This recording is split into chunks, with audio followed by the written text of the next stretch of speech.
The War Council on Arvith Prime had been running for 6 hours, and Jackson had counted the ceiling panels twice. There were 47 of them, each one a perfect hexagon of darkened alloy that absorbed light the way the Arvith absorbed complaints, completely, without acknowledgement, leaving no evidence the thing had ever existed. The council chamber sat 3 levels below the colony's main structure, deep enough that the planet's peculiar electromagnetic signature stopped interfering with human neural implants, which had been a significant selling point in the pre-mission briefing, and had not, in practice, made anyone smarter. The table was obsidian, real obsidian, pulled from Arvith Prime's southern mountain range and polished to the kind of finish that made you want to rest your forehead against it, which Jackson had been quietly considering for the last 40 minutes. Around it sat 12 Arvith commanders, 4 human diplomats, 1 Arvith translation officer whose job had become increasingly ceremonial as the universal language protocols improved, and Queen Ariana herself, who sat at the head of the table with the posture of someone who had been born understanding load-bearing architecture. She was by any reasonable measure striking, tall, even seated. Her skin was the deep red of Arvith's iron-rich soil, smooth, and even in a way that caught the chamber's low light and held it. Her hair was dark and pulled back with a severity that suggested she had decided, at some point early in her reign, that ornamentation was a resource better allocated elsewhere. And her ears, long, tapered, curving to elegant points above the line of her jaw, moved with small, precise adjustments that her own people read as fluently as expression, and that the human diplomatic team had been advised not to stare at, advice which 2 of the 4 had managed to follow. Jackson had followed it without effort. He was not, by nature, a starer. He was, by nature, a listener, which was why he had been quiet for most of 6 hours, and which was apparently why Queen Ariana had concluded he had nothing to say. The question of the night watch rotation arrived at hour 6 like a late guest who immediately causes a scene.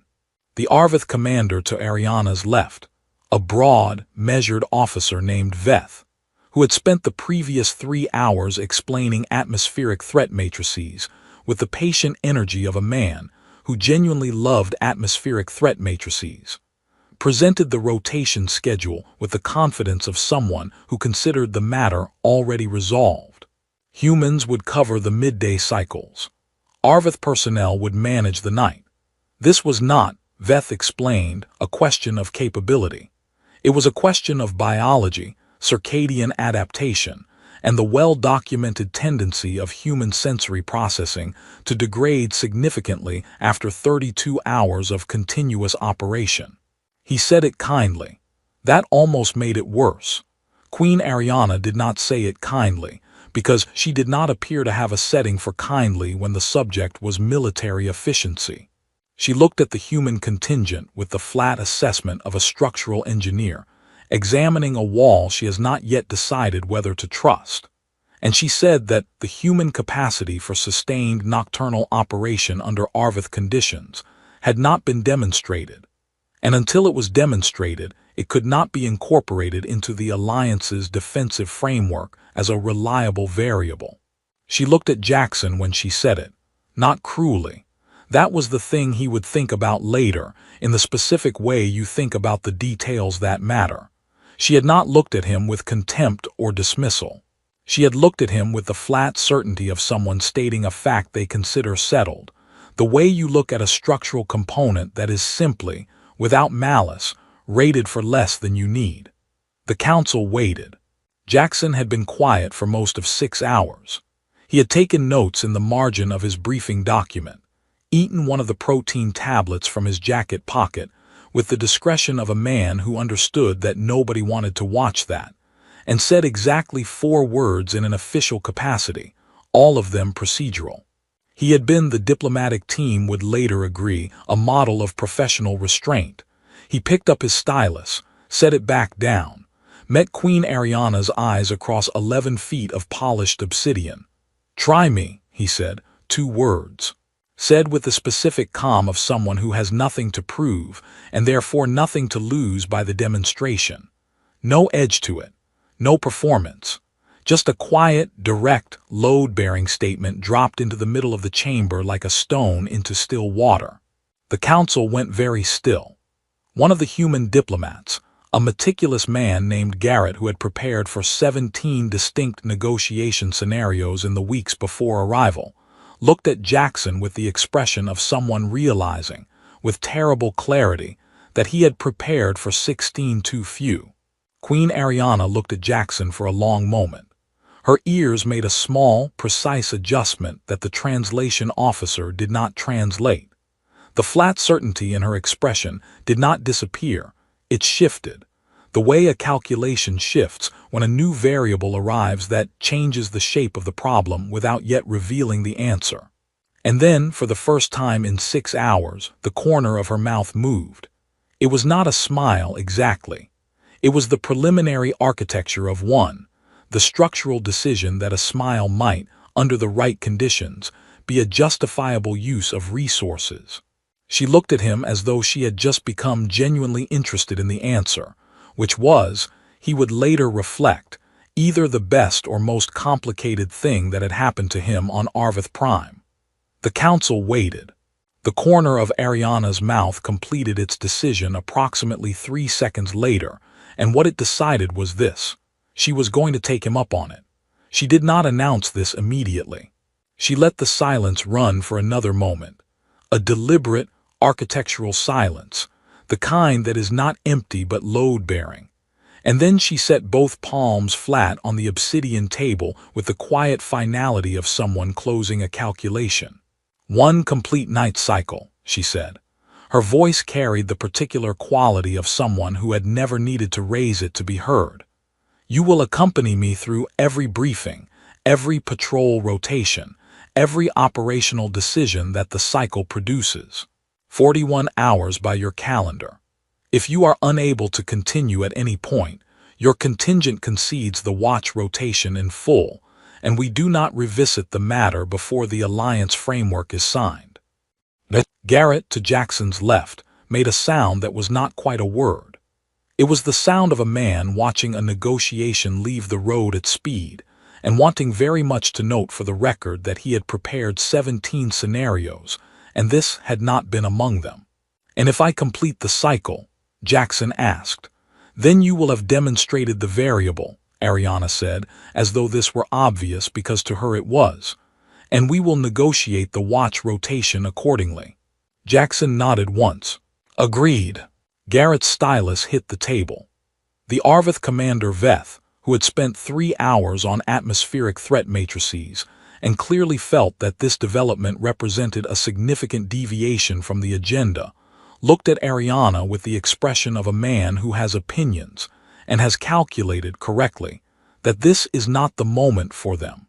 Ariana's translation officer, a quiet, efficient woman named Save who had translated 6 hours of military terminology without visible strain, looked briefly at the ceiling in a way that suggested she was not translating everything she was thinking, which was probably for the best. The council session closed 20 minutes later, with the watch rotation tabled, and 3 separate agenda items somehow resolved in the sudden efficiency that follows a room deciding collectively that it has had enough drama for one afternoon. The human diplomatic team filed out with the coordinated movement of people who have agreed, telepathically and without discussion, to have a very serious conversation the moment they are out of earshot. Jackson made it approximately 12 feet down the corridor. 41 hours, Garrett said, not accusatorially, but in the tone of a man reading a damage report allowed to help himself accept its contents. 41 hours, Jackson confirmed. You didn't consult anyone. There wasn't time. You had 6 hours. I was listening. Garrett looked at him for a long moment with the expression of someone who has worked in diplomacy long enough to know that the most dangerous people in any room are the ones who spend 6 hours listening and then say 2 words. He did not say this. He said, "Get some sleep before it starts. turned around and walked back toward the human quarters with the bearing of a man composing a report in his head that he hoped he would never have to file. Jackson stood in the corridor for a moment. The walls of the colony's lower levels were the same darkened alloy as the council chamber ceiling, and the light here was dimmer, adjusted to the Arvith preference for lower spectrum illumination during daylight hours, which gave everything a faint amber quality, like being inside something that was thinking. The planet's electromagnetic signature pressed lightly at the edges of his implant, not disruptive, just present, a reminder that the hardware in his skull had not been designed with Arvith Prime in mind. He had 4 hours before the night cycle began. He used 2 of them to sleep, one to review the colony's patrol maps on his datapad, and the remaining one to eat an actual meal in the human contingent's designated dining area, which had been stocked with provisions that someone had clearly chosen by reading a list of things humans could technically survive on rather than anything they might enjoy. He ate without complaint. He had spent 11 years in environments where the food was a secondary consideration, and his relationship with protein compound had long since passed through bitterness into something resembling acceptance. At the appointed hour, he presented himself at the entrance to the command level's primary operations corridor, where Queen Ariana was already standing with Veth, Save, and 2 personal guard officers whose job, as far as Jackson could determine, was to be present and large. Ariana looked at him with the same assessing quality she had used across the council table, recalibrating something, her long ears making the small adjustment he was beginning to recognize as attention. "You're punctual," she said. "Seemed like the right first move," he said. Veth looked at Jackson the way experienced officers look at variables they have not yet classified. Save quietly noted something on her datapad. The 2 guard officers looked at nothing in particular, professionally. Ariana held his gaze for one more moment, and then turned toward the corridor with the decisive movement of someone for whom standing still is a temporary condition. "Then we begin," she said, and the Arvith night, all 41 hours of it, opened ahead of them like a question that only one of them already knew the answer to. The Arvith night did not arrive the way night arrived on Earth. On Earth, darkness came gradually, a slow negotiation between the sun and the horizon that gave you time to adjust, to prepare, to find a jacket. On Arvith Prime, the transition was a biological event. The planet's twin suns dropped below the ridge line within 4 minutes of each other, and what followed was not simply the absence of light, but the presence of something else entirely, a shift in atmospheric pressure, a drop in temperature that the colony's external sensors logged as 12 degrees in under an hour, and the activation of Arvith Prime's nocturnal ecosystem, which had been waiting with the patient readiness of something that had been doing this for several million years, and saw no reason to apologize for it. The colony's external lighting adjusted automatically, shifting from the amber tones of the day cycle into a cooler, lower spectrum illumination that the Arvith could navigate with ease, and that Jackson's eyes required approximately 8 minutes to fully calibrate to. He did not mention the 8 minutes. He walked at Ariana's pace and let his vision sort itself out quietly, which it did, because 11 years of operational experience had given him a working relationship with his own senses that was largely free of drama. The first patrol rotation took them along the colony's eastern perimeter, a 2-kilometer circuit of sensor posts and atmospheric monitoring stations that reported continuously to the operations center and required, at each stop, a manual confirmation log that could not be automated, a deliberate redundancy that Veth had explained during the council session, with the satisfaction of someone describing a system they had personally argued for. The technology was layered: ground sensors, aerial drones running silent patrol patterns overhead, a orbital relay satellite that pinged the colony's main computer every 90 seconds, and a biological monitoring network embedded in the colony's outer wall that could detect the pressure signature of anything larger than a mid-sized Arvath fauna within 40 meters. Jackson looked at the biological monitoring panel at the third station and said, "Does it ever false positive on the guards?" Save, who was logging the confirmation at the adjacent terminal, did not look up. "Frequently," she said, in the tone of someone describing a known limitation they have filed reports about. "We have adjusted the calibration 17 times," Veth said, from behind them, with the specific weight of a man who has personally filed most of those reports. 18, Save said. Veth said nothing. His silence had the quality of a man revising his count and finding the revision unwelcome. Ariana was 3 steps ahead, reviewing the sensor output on her command datapad with the focus of someone reading a language they think in rather than translate. She had not looked back during the exchange, but the very slight adjustment of her ears suggested she had heard it and filed it, and possibly found it more informative than the sensor log. They completed the first circuit in 40 minutes. The night had fully arrived by then, and Arvath Prime's sky, unfiltered by the colony's interior lighting, was extraordinary, deep and densely starred, the kind of sky that made the distances between things feel real in a way that was simultaneously wonderful and faintly destabilizing.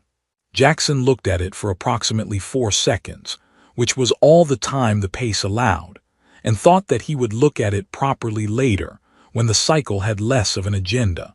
The second rotation brought them inward, through the colony's operational heart, the power distribution center, the atmospheric processing units, the medical bay running on night cycle staffing, the communications array that connected Arvath Prime to the broader network of Alliance relay stations scattered across this section of the sector.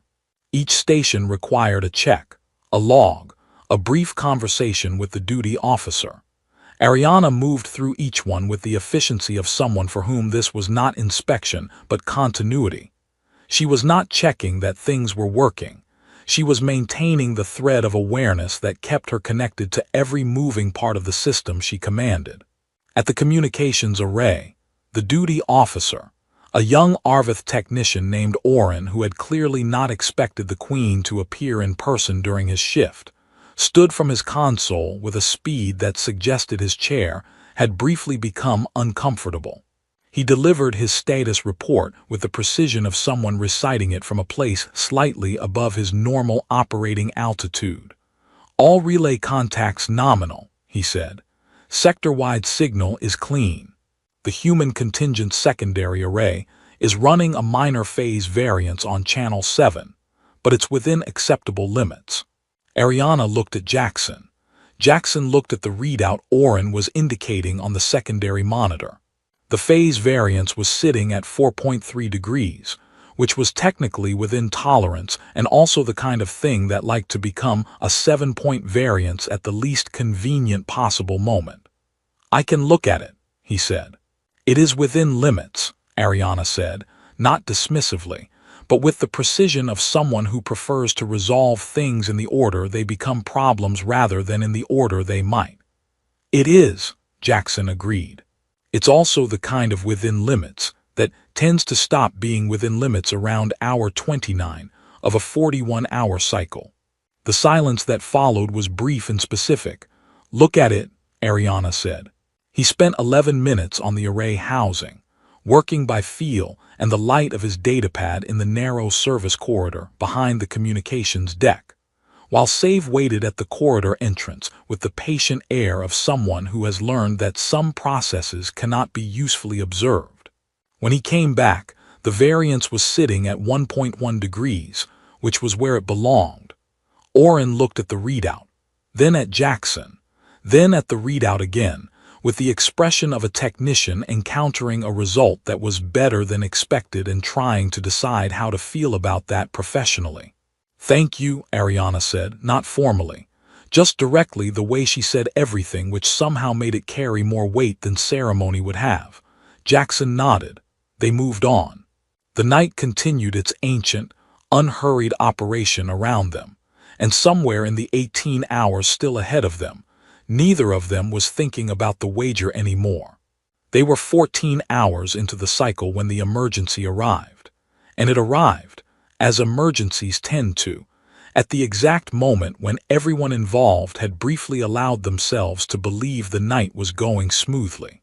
Jackson was drinking something the colony's commissary had labeled evening blend, and that tasted like someone had described coffee to a machine that had never encountered coffee, but was doing its best. When Oren's voice came through the command channel with the specific cadence of a man trying to sound calm and not entirely succeeding. Command, we have an unscheduled atmospheric entry. Eastern perimeter, descent angle 32 degrees, vessel configuration matches a Harkin-class supply carrier. Transponder signal is intermittent. They are not responding to hail. Ariana set down her datapad with the movement of someone for whom urgency has a different tempo than panic, faster in the decisions, identical in the stillness. She was at the operations console in 4 steps, pulling up the atmospheric tracking display before Veth had finished crossing the room. The vessel was on the main screen. A Harkin-class carrier, which was a human design, built in the previous decade for mid-range supply runs and known for 2 things: its reliability under normal conditions and its spectacular capacity for systems failure under abnormal ones. It was descending at an angle that was not quite wrong enough to be a crash and not quite right enough to be intentional, the aeronautical equivalent of a sentence that trails off without finishing. Transponder is cycling, Save reported from the adjacent console. Signal strength is inconsistent, could be antenna damage, or a power fluctuation in the communications system, Jackson said, already moving toward the array station. Ariana looked at him. You know this vessel type. I've flown this vessel type, he said, which was not the same thing but covered the relevant ground. What followed was 23 minutes of the specific, focused chaos that distinguishes a managed emergency from an unmanaged one. The Harkin-class carrier was running on partial power. That much became clear within the first 4 minutes, when Oren finally raised the vessel on a secondary frequency, and the pilot's voice came through fragmented and overlapping with system alerts that had clearly been going off long enough that the pilot had stopped hearing them individually and was experiencing them as weather. The pilot's name was Marin. She was, by her own account, delivered in pieces between static bursts, attempting to land a vessel whose primary guidance array had failed somewhere over the northern continent, whose backup array had failed shortly after in what she described as a show of solidarity I did not request, and whose manual controls were functional, but calibrated to a landing system that Arvith Prime's colony pad had not used in 4 years following an infrastructure upgrade. She needs the old landing codes, Jackson said. The pad's current system won't handshake with her manual controls automatically. Someone has to bridge the protocol. Veth looked at the communications console with the expression of a man who has filed 18 reports about calibration and is now watching a 19th situation develop in real time. Our system does not carry the legacy Harkin protocol. Your system doesn't, Jackson said. The secondary array I fixed 3 hours ago does. It's old enough. There was a brief silence in which several people recalibrated their opinion of the phase variance. What the secondary array actually carried, buried in its firmware, was a legacy communications package from its original installation. A package that predated the colony's infrastructure upgrade and that nobody had thought to remove because, in the reasonable assessment of everyone involved at the time, there had been no reason to keep it and also no compelling reason to spend 2 hours deleting it. It had simply remained, patient and unnoticed, like most useful things. Jackson worked the array for 6 minutes. The protocol bridge was not complicated in theory and moderately complicated in practice, the way most things are, and it required the specific combination of understanding what the system was supposed to do and convincing it to do something adjacent to that instead. He had a conversation with the firmware that was less dialogue and more negotiation, and the firmware, after briefly suggesting 3 options that would not work, arrived at one that would. "Marin," he said into the channel, "you should have a new handshake request on your guidance display. Accept it and give your manual controls to the pad for final approach. Don't argue with it." A pause, static, then. "It's asking me to accept a protocol dated 6 years ago." "Yes, that's older than my co-pilot. Your co-pilot's guidance array also failed, so perhaps recalibrate your confidence in age as a metric." Another pause. Then, with the tone of someone who has run out of better options and knows it, "Accepting." The Harkin-class carrier's descent angle corrected itself over the course of 90 seconds, smoothing from its uncertain trajectory into the clean, deliberate line of a vessel that knows where it is going. The colony's landing pad received it 6 minutes later with the solid, unhurried contact of a system doing exactly what it was built to do. Ariana watched the landing confirmation appear on the main screen. Then she looked at Jackson, who had stepped back from the array console and was, with the composure of a man who considers results self-explanatory, finishing the coffee-adjacent beverage he had set down 23 minutes earlier. It had gone cold, he drank it anyway. That, Ariana said, was the phase variance. That, Jackson said, was the phase variance. Her chief science officer, a precise and generally undemonstrative woman named Kell, who had been observing from the back of the operations room with a datapad and an expression of professional neutrality, quietly wrote something down. She wrote it in the section of her notes she reserved for things that warranted further study, which was, among her colleagues, a known indicator of significant impression. Veth looked at the landing confirmation, then at Jackson, then at the display again, with the bearing of a man updating a file he had not expected to need to update. Oren, at his console, exhaled with the full relief of someone for whom the last 23 minutes had been conducted at an altitude somewhat above his comfort zone. "Is there anything to eat?" Jackson asked. There was a beat, and then from somewhere in the operations room, someone laughed, a real laugh, sudden and unguarded, the kind that happens when tension releases faster than dignity can catch it. It moved through the room briefly, human and Arvith alike, and left the air in the operations center measurably lighter than it had been. Ariana looked at him for a moment with the expression her advisors had not previously catalogued, the one that was still being assembled from components they had not seen her use in this particular combination before. "Yes," she said, "there is." They ate in the small briefing room adjacent to the operations center, which had a table, 6 chairs, and a provisions cabinet that Ariana opened with the familiarity of someone who had eaten in this room many times before, at many hours that were not convenient because the work had required it. What the cabinet contained was an education in the difference between Arvith and human nutritional priorities.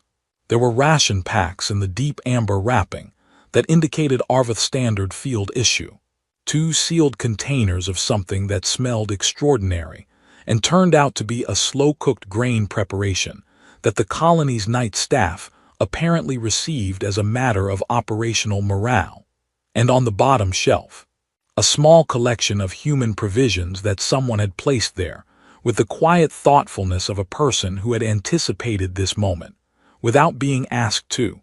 Jackson looked at the human provisions, then at Ariana.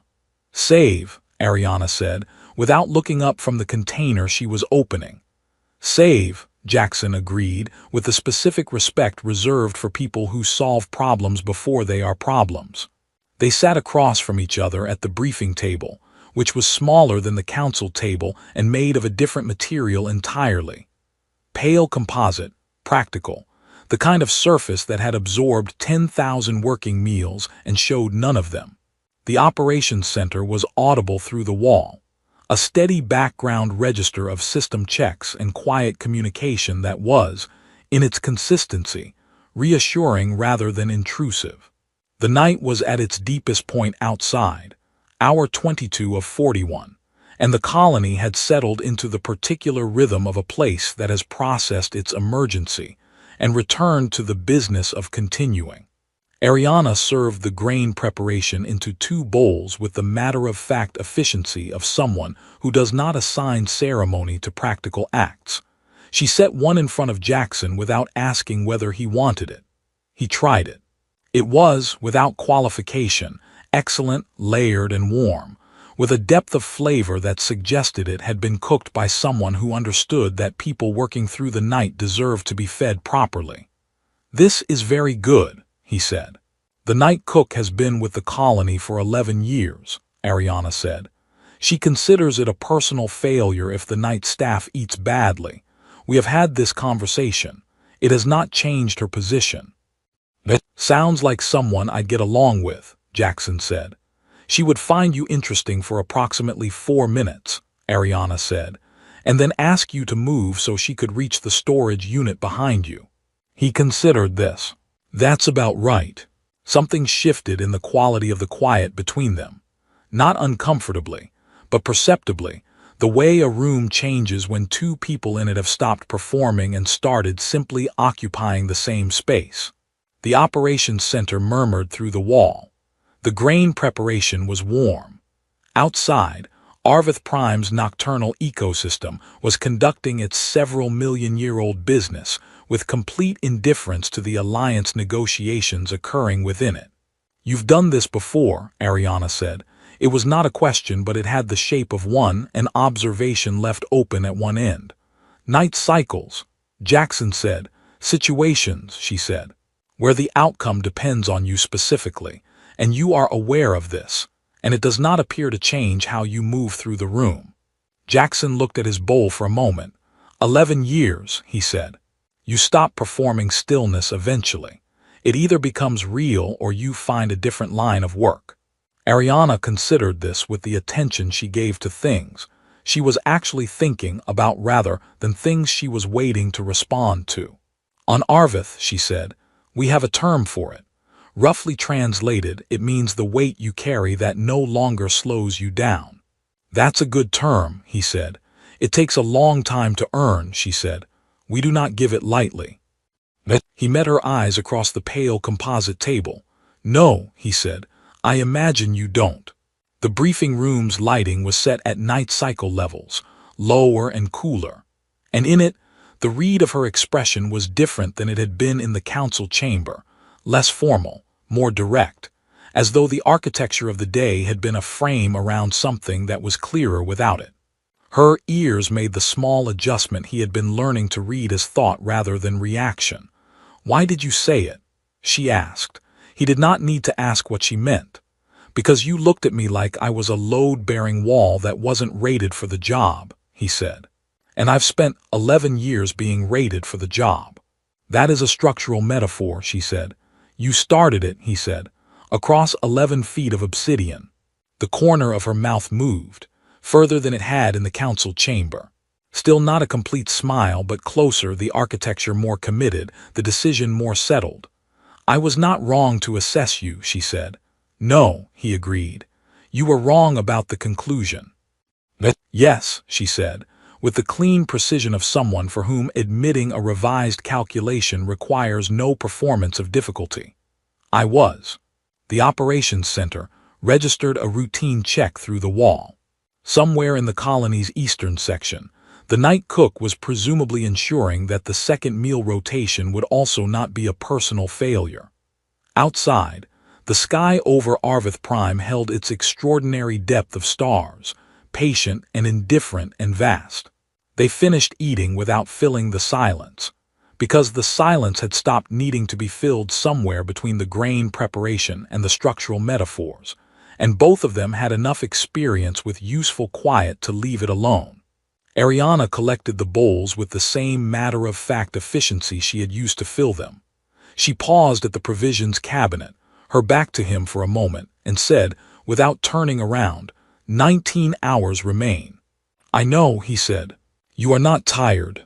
"I didn't say that." She turned. The expression on her face was the catalogued one, the new one, the one that was still accumulating components. "No," she said, "you didn't." They returned to the operations center. where Veth was reviewing the next patrol rotation with the bearing of a man who had updated his file, and was now operating on revised parameters. Save looked up from her console as they entered, registered something in the quality of the room that followed them in, and returned to her work with the composed discretion of someone who is very good at their job in ways that do not always appear on the official record. The night continued. 19 hours was a long time. It was also, Jackson was beginning to understand, not quite long enough. The 41st hour arrived the way all things that have been earned arrive quietly, without ceremony, in the middle of something ordinary. They were on the observation platform above the colony's northern ridge when the second sun began its negotiation with the horizon. The first had cleared the ridge 20 minutes earlier, and its light was still the thin, provisional kind that has not yet committed to the day. The kind that illuminates without warming, that shows you the shape of things before it shows you their color. Jackson stood at the railing and watched it move across the landscape of Arvith Prime with the attention of someone who had promised himself, 14 hours ago, that he would look at this properly when the cycle allowed. The cycle had allowed. Ariana stood beside him, not quite at the railing, in the way of someone who has seen this view enough times that it no longer requires the railing, but who has not, for reasons she had not examined, moved away from it this morning. The night's work was complete behind them. The final patrol logged, the last system check confirmed, the operations center handed off to the day cycle staff with the clean transfer of a relay race where both runners know exactly what they are carrying. Veth had accepted the handoff with the bearing of a man who had spent the night revising a file and was now operating on parameters he considered, provisionally, more accurate. "You're still standing," Ariana said. "I said I would be," Jackson said. "People say many things at council tables," she said. "Fewer of them are true at hour 41. He looked at her. She was watching the horizon with the focused quality she brought to everything, not contemplative exactly, but present in a way that most people were not, as though she had decided, at some point, that whatever was in front of her deserved her full attention or none of it. "How many people have made it?" he asked, through a full night cycle as a non-Arvith observer. "Yes." She considered this with the honesty she brought to calculations. "You are the second," she said. He waited. "The first was a Verath trade delegate," she said, "who made it through on the strength of a biological anomaly in his species' sleep architecture, and spent the final 4 hours asleep standing up, which our medical officer confirmed was genuinely restful for him, and which I found deeply unsettling." Jackson looked at her. "And I'm the second." "You are the second," she said, "under entirely different conditions and without the benefit of a biological anomaly. Just to confirm," he said, "that this is you saying I was right." "I already said you were right," she said, "in the briefing room 14 hours ago." "I know," he said. "I find it improves with repetition." The corner of her mouth made its decision completely this time, the architecture fully committed, and what resulted was, without qualification, a smile, brief and real, and belonging entirely to the category of things that happen when someone stops calculating whether to do them and simply does. The second sun continued its work on the horizon. Below the platform, the colony was shifting into its day cycle rhythm, the change in atmospheric processors audible as a low, harmonious adjustment, the drone patrol pattern reconfiguring overhead with the precise, unhurried coordination of a system that had done this 10,000 times and found no reason to vary. Arvith Prime was, Jackson thought, a very competent planet. "The Council reconvenes in 60 days, Ariana said. The shift in register was subtle but exact, from the conversation they had been having to the one she had decided to have, the two separated by a distance that was smaller than it would have been 40 hours ago. "I know," he said. "I'll be in the briefing materials." "You will be in the briefing materials," she said. "As the human liaison who resolved the watch rotation dispute and incidentally prevented a supply vessel from becoming a significant diplomatic incident." Incidentally, he said, the official record, she said, does not always have room for the full account. He turned to look at her properly, in the way he had been doing more frequently over the course of 19 hours, and with decreasing effort to make it appear casual. She met his eyes with the directness that was, he had come to understand, not a performance of confidence but simply the way she occupied space, fully, without apology, without the social habit of looking away first. The 60 days, he said, is that a scheduling note or an invitation? It is a fact, she said, that I am presenting in a context that I trust you to interpret correctly. You trust me to interpret correctly, he said. I have spent 41 hours revising my assessments, she said. This one I am confident in. Below them, the day cycle staff were crossing the colony's central courtyard, and among them Jackson could see Save, who had apparently stayed past her shift end, and who glanced up at the observation platform with the composed discretion of someone who had noted the situation, and filed it in the section of her records that did not appear in official reports. Garrett was going to have a great deal to say. Jackson was already looking forward to not rushing that conversation. I'll be there, he said. The 60 days. Ariana held his gaze for a moment, and in it was the full revised calculation, every updated variable, the file that had been opened at a council table over 11 feet of obsidian, and had not, in the 41 hours since, closed. Good, she said. Simply, directly, in the way she said everything that mattered. The second sun cleared the ridge completely, and the light changed from provisional to decided, filling the landscape of Arvith Prime with the particular clarity of a morning that has finished arriving. The colony's systems registered the transition and adjusted accordingly, the atmospheric processors settling into their day rhythm, the drone patrol completing its final night cycle pass overhead with a low, clean hum before reconfiguring for the morning. Jackson stayed at the railing for another moment, watching the light move across terrain that was not his and a sky that held different stars than the ones he had grown up under, on a planet that had, over the course of one long competent night, become somewhere he intended to return to. Then he went inside, found Garrett, and prepared for the conversation that was waiting. Garrett took one look at him and said, I have questions. I know, Jackson said. They are significant questions. I know. I prepared 17 scenarios, Garrett said, with the weight of a man who needs this on the record. I know, Jackson said. You should probably prepare an 18th. Garrett looked at him for a long moment, in the way of someone deciding whether to file a report now or wait for more information. He decided, correctly, to wait.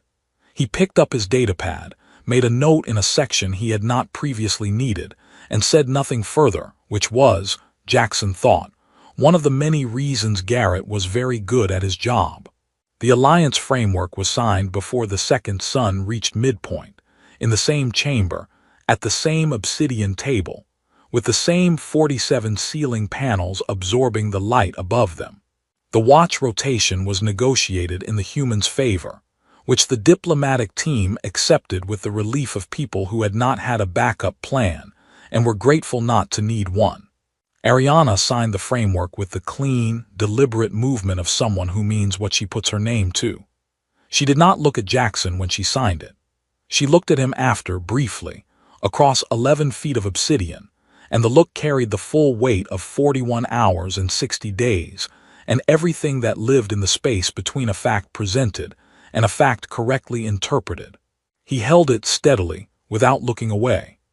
Outside, Arvith Prime continued its ancient and competent business, entirely indifferent to the small, significant thing that had just been decided inside it, and entirely unable to prevent it.